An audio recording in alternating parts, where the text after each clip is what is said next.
ידבר בן נגד אביו. אני הייתי מעדיפה שיטביעו אותי ויקראו אותי לגזרים, ולחשוב שהייתה לי נגיעה מכל סוג שהוא במה שעומד להתרחש. אחרי הכל, אני רק אימא ועקרת בית רגילה, בדיוק כמו כן שם, אמהות ועקרות בית רגילות. הגיעה לאוזני השמועה שפיפן עורך פגישות סודיות, בעלות אופי בוגדני. רוצים שינוי! רוצים שינוי! רוצים שינוי! פיפן לשלטון! רוצים שינוי! אנו נשבעים לעמוד לימינו של פיפן לנצח! לנצח! ראשית רבותיי, הרשו לי להביע את הערכתי למסירות ולאומץ שהביא אתכם לכאן הערב. לנצח! תודה. שנית, הרשו לי להיות כן ביחס לחלק מהסכנות שעומדות בפנינו. אם אחד מאיתנו יתפס במהלך המרד הזה, נקמת המלך תהיה מהירה וקטלנית. אין ספק שהבוגד יעונה באכזריות, וימוסמר לגלגל העינויים, לא לפני שיטילו בו מום ויגדעו את איבריו. אבל אני משוכנע שהתחזיות לא ימנעו מכם להצטרף אל שורותיי. לנצח! אולי עכשיו הם נראים מבועדים, אבל ברגע שהמעשה יעשה, ברגע שהמלך ייפול, הם עוד ינערו אחריי. אולי. אור אל העולם. מן המערבולת אל עולם מושלם. מחשש לחיי בעלי האהוב, הבאתי לתשומת ליבו את פעילותו של פיפן. פיפן חותר תחתיך, מלכי. כל בן חותר תחת אביו בשלב כזה או אחר, מלכתי. אבל לואיס אוהב אותך, מלכי. אבל לואיס הוא אידיוט, מלכתי. חרף העלבון, החלטתי לשאת על כתפיי הקטנטונות את נטל קירוב הלבבות בין שני הגברים שכל כך יקרים לי. אלוהים יעיד שכבר אכלנו קש והיו מכאובים. אז זרוק את החומץ וקח את צלוחית הדבש, כך נתפוס אותו וזה סוד הכוח. לנו היכולת לשכוח צער ומכאוב ולברוח מן המערבולת אל עולם הטוב. מלכי! מלכתי. האם תתפלל בערס בחודש הבא? לא, דומני כי לא. אבל מלכי, אתה תמיד מרגיש כל כך הרבה יותר טוב אחרי התפילה השנתית. כן, זה נכון, לא? תרתי אחר פיפן.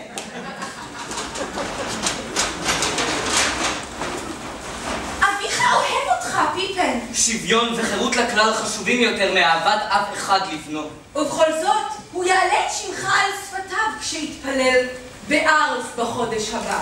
הוא יתפלל בארץ בחודש הבא? לבד, ללא שומרי ראש. רק ללא שומרי ראש. באיזה יום? ב-15 בחודש. באיזה שעה? עם קריאת התרנגול. פיפן, אתה חייב לשים קץ לניכור הזה. זאת כוונתי. תרשה לי לספר לאביך על החלטתך? לא. אני רוצה שזאת תהיה הפתעה.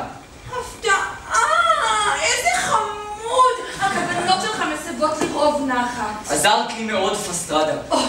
אלו מילים מתוקות לאוזניה של אם. לאחר מכן עלה בדעתי שמא פיפן מתכנן לפגוע בצ'ארלס שלי. לפיכך החלטתי להזהיר אותו. ובכן, אני עוצר את דרכי להתפלל בארץ. תהיה שלום מלכי.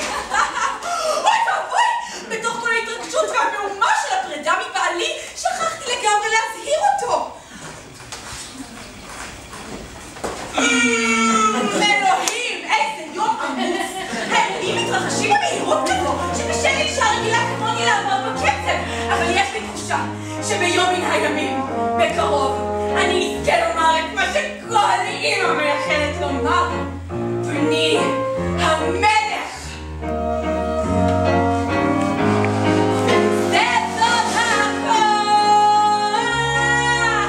לנו היכולת לשכוח צער ומכאוב ולברוח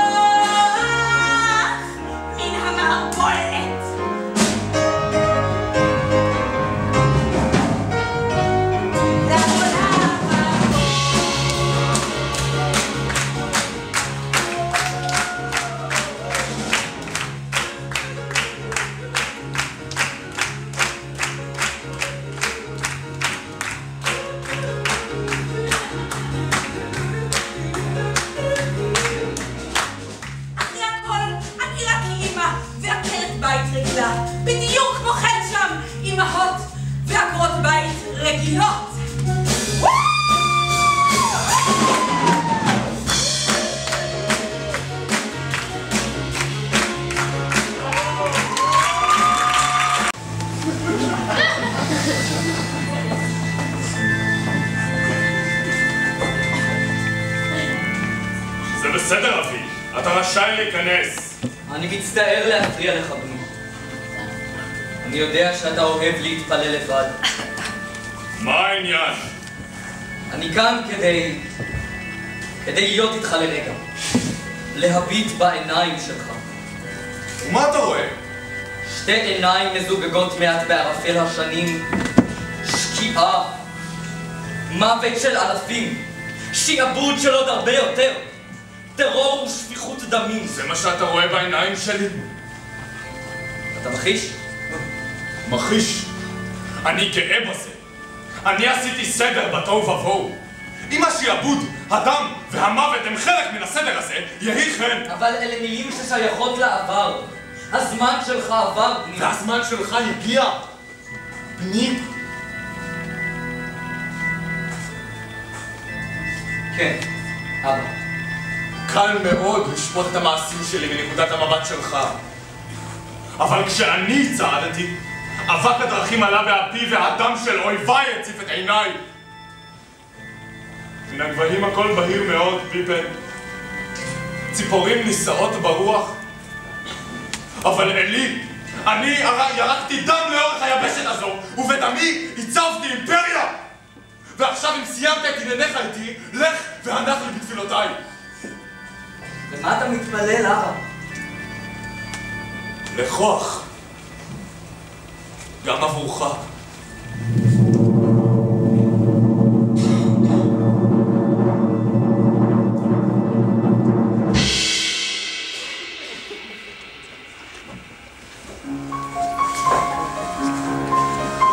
עוד מעלתו